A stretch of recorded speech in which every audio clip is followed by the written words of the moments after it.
बाप रे बाप! एसआईआर को लेके अभी वेस्ट बंगाल में जो कन्फ्यूज़न चल रहा है, इसको देख के मेरा दिमाग हिल जा रहा है। जैसे कि आप लोगों को पता है कुछ दिन पहले बिहार में एसआईआर जो हुआ था, वही अभी वेस्ट बंगाल में भी एसआईआर शुरू हो चुका है। अभी जो आप लोग मेरा वीडियो देख रहे हैं, अभी तक आप लोगों के घर पे बीएलओ ऑफिसर जो एसआईआर का फॉर्म है, वो देकर जा चुका है। और मेरे पास काफ़ी सारे ऐसे क्वेश्चंस आए हैं, ऐसे डाउट्स आए हैं, जो मुझे लगता है कि सॉल्व करना बहुत ज़रूरी है।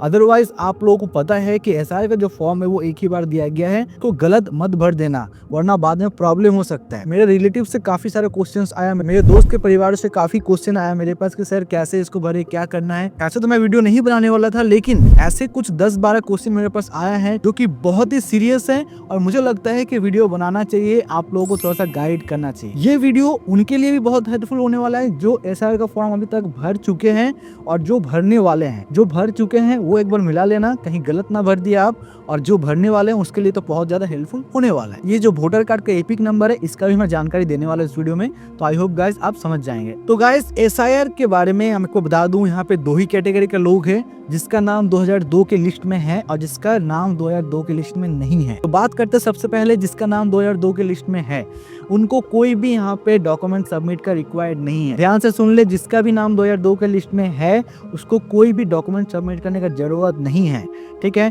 नेक्स्ट बात करते हैं जिसका माता पिता का अगर नाम है वोटर लिस्ट में 2002 का, उसको भी दोस्तों कोई डॉक्यूमेंट सबमिट का यहाँ पे कोई रिक्वायर्ड नहीं है। बस कमीशन के साइड में जाकर मैचिंग करके सबमिट कर देना है, बस आपका काम खत्म। अब बात करते हैं जिसका नाम 2002 के वोटर लिस्ट में नहीं है, उसको क्या करना है, सिंपल आपको बता दूं, आपको अपना 12 डॉक्यूमेंट में से कोई भी 2 डॉक्यूमेंट यहाँ पे जमा करके आपका नाम जो नया वोटर लिस्ट बनने वाला है उसमें आपको चढ़ाना है। ये आप समझ गए। अब ये जो डॉक्यूमेंट्स है ये भी आपको बता देता हूँ 3 कैटेगरी में है। टाइम यहाँ पे मेंटेन कर दिया गया है कि इस टाइम लाइन से लेकर इस टाइम लाइन तक अगर आपका जन्म हुआ है तो क्या क्या डॉक्यूमेंट यहाँ पे दे सकते हैं। इस चीज को आप एक बार रिवाइज कर लेना, मैं आपको बता देता हूँ, ठीक है। चलिए गाइस, अब आपका सारे जो सवाल है उसके आंसर देते हैं और सारे डाउट को क्लियर करते हैं एक एक करके, ठीक है। 2002 का वोटर लिस्ट में अगर आपका नाम नहीं है तो क्या करना है, सिंपली आप लोग ये चेक करें कि आपका माता पिता का नाम है या नहीं।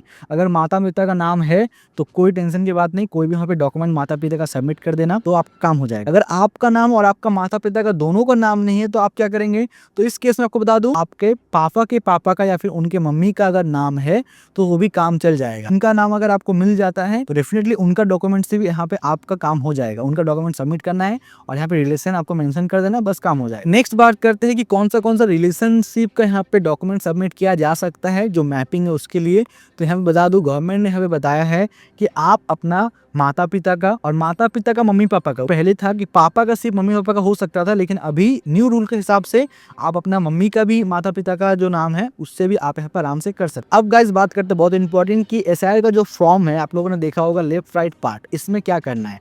तो लेफ्ट साइड किसका है और राइट साइड किसका है, मैं आपको बता दूं क्लियरली, आप इस चीज को बहुत ध्यान से समझे कि लेफ्ट साइड का जो पार्ट आप लोग देख रहे हो आपका लेफ्ट हैंड में, ये वाला आपको सिंपल भरना है अगर आपका नाम 2002 का वोटर लिस्ट में है, ठीक है। बात को समझो, अगर आपका नाम है देन आप इसका नाम यहाँ पे मेंशन करना, अपना नाम। और अगर आपका नाम 2002 का वोटर लिस्ट में नहीं है देन आप राइट वाला फिल करना, लेकिन अपना नाम नहीं, आपका माता पिता का अगर नाम है वोटर लिस्ट में तो उनका नाम मेंशन करना, यहाँ पे सारा डिटेल्स भरना और सिंपल आपका रिलेशन भर देना, ठीक है। आपका मम्मी का मम्मी पापा का या फिर आपका पापा का मम्मी पापा का अगर है, उनका नाम है मेंशन कर दो, एपिक नंबर वगैरह मेंशन कर दो और फिर उनका साथ जो रिलेशनशिप है वो यहाँ पे आराम से फिल अप कर देना और कोई टेंशन नहीं है। आई होप समझ गए होंगे। मैं फिर से बता देता हूँ, अगर आपका नाम है वोटर लिस्ट में 2002 का तो आपका लेफ्ट साइड वाला पार्ट भरना है। अगर आपका नाम नहीं है लेकिन आपका मम्मी पापा का या फिर मम्मी पापा का नाम है तो आपका राइट वाला फिल करना है, वो भी उनके नाम फिल करना है, आपका नहीं।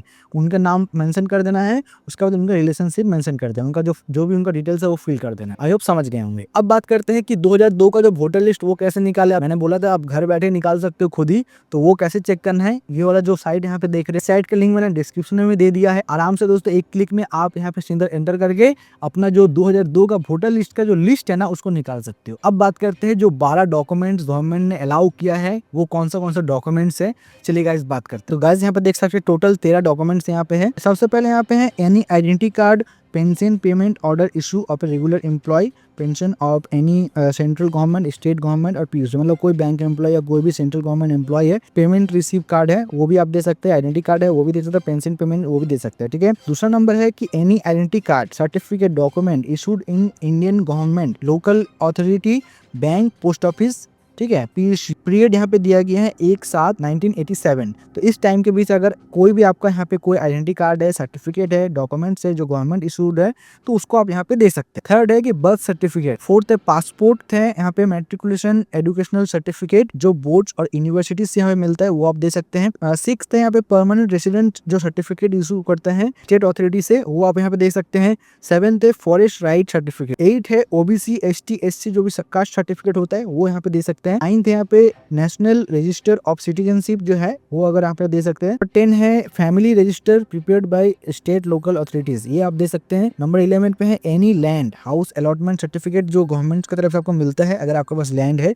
तो वो भी आप यहाँ पे दे सकते हैं। नंबर 12 यहाँ पे दे सकते हैं आधार कार्ड यहाँ पे दे सकते हैं, ठीक है। आधार कार्ड यहाँ पे 9/9/2025 से अप्लाई यहाँ पे दे दिया है गवर्नमेंट की तरफ से, यहाँ पे इसको मेंशन कर दिया है तो इसको भी आप दे सकते हैं। नंबर 13 में यहाँ पे मेंशन किया गया है कि इसको स्ट्रैट किया गया है बिहार में एसआईआर जो हुआ था 1/7/2025 को, वहाँ पे जो डॉक्यूमेंट था उसी को यहाँ पे सिंपली मेंशन कर दिया गया। तो आई होप गाइस ये सारे डॉक्यूमेंट्स आप समझ गए। ये 12 डॉक्यूमेंट्स का स्क्रीनशॉट भी ले लेना, इसमें से आप कोई भी दे सकते हैं। लेकिन यहाँ पे एक चीज बता दूं, अगर आधार कार्ड आप दे रहे हो तो इसके साथ कोई एक और डॉक्यूमेंट आपको देना मैंडेटरी है, ठीक है। तो सवाल आप लोगों का था कि क्या आधार कार्ड को एज आइडेंटिटी कार्ड यहाँ पे दे सकते हैं, सिटीजनशिप क्लेम कर सकते हैं, तो मैं यहाँ पे बता दूं नहीं, आप यहाँ पे आधार कार्ड से अपना सिटीजनशिप क्लेम नहीं कर सकते। अगर आधार कार्ड दे रहे हो तो उसके साथ कोई भी एक डॉक्यूमेंट देना होगा। अब नेक्स्ट सवाल है कि आपके घर में कोई अगर लड़का या फिर कोई बच्चा अगर बाहर गया हो पढ़ाई करने के लिए, जॉब करने के लिए, अभी इस सिचुएशन में क्या करे, वो क्या आके फॉर्म फिलअप करेगा?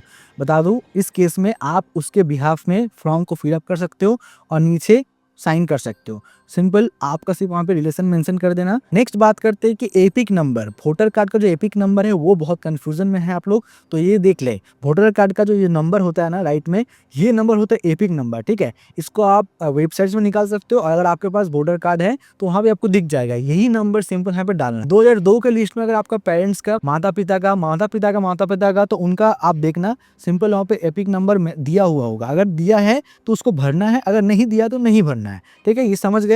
एपिक नंबर सिंपली आपको अपना वोटर कार्ड का जो नंबर होता है वही है। अब बात करते हैं नेक्स्ट सवाल ये है कि अगर आपका फैमिली को यहाँ पे है और आपका बच्चे का जन्म बाहर हुआ है इंडिया का, तो इस केस में क्या करना है। केस में गवर्नमेंट ने बताया if born outside in Indian then attach proof of birth registration issued by the Indian mission abroad. तो इंडियन गवर्नमेंट का तरफ से आपको जो बच्चे के लिए जो सर्टिफिकेट मिला हुआ है वो आपको यहाँ पे सिंपली देना है। अब बात करते हैं नेक्स्ट क्वेश्चन कि आप लोगों का माता पिता में अगर कोई एक फॉरेनर है तो उस केस में क्या करना है। सिंपली आपको बता दूं, आपका जन्म जिस दिन हुआ है उस टाइम का आपका माता पिता का जो पासपोर्ट और वीजा है वो देना होगा। सवाल ये है कि डॉक्यूमेंट सबमिशन का डेट कितना से कितना तक है। आपको बता दूं 9 दिसंबर से लेके 31 दिसंबर तक ये टाइम है, इसके बीच आपको डॉक्यूमेंट सबमिट करना है। अब लास्ट क्वेश्चन आप लोगों का ये है कि अगर आप लोगों के पास कोई भी प्रॉब्लम होता है, अगर आपका 2002 का वोटर लिस्ट में नाम नहीं है, आपका माता पिता का नहीं है, आपका माता पिता का नहीं है या किसी का भी नहीं है, तो इस केस में आपको क्या करना है। सिंपली आपको वेट करना है, हियरिंग में आपको बुलाया जाएगा, उस हियरिंग में आपको प्रूफ करना है, कोई भी आपको डॉक्यूमेंट यहाँ माना जाएगा। 12 डॉक्यूमेंट जो अलाउ किए इसमें कोई भी डॉक्यूमेंट आपको देना होगा। ये प्रूफ करना है कि आप वहीं का रहने वाले हो अपना घर के पास, जिसमें आप अपना स्कूल का सर्टिफिकेट दे सकते हो, बर्थ सर्टिफिकेट दे सकते हो, इसके बिहाफ पे आपको कंसीडर किया जाएगा, ठीक है।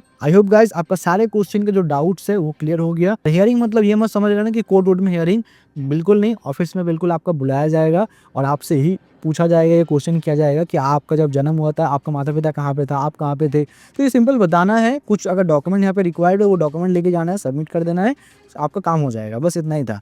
तो इतना ज़्यादा टेंशन लेने का कोई बात नहीं है, ये नॉर्मल सा चीज़ है, बस 2 मिनट का काम है, थोड़ा सा समझने का देरी है। अगर आप समझ गए तो बहुत ईजी है, ठीक है। आई होप गाइस वीडियो आपको पसंद आया होगा। वीडियो अगर पसंद आया हो वीडियो को लाइक करना, शेयर करना। अब चलिए गाइस मिलते हैं नेक्स्ट वीडियो में, तब तक ख्याल रखिए। जय हिंद, धन्यवाद।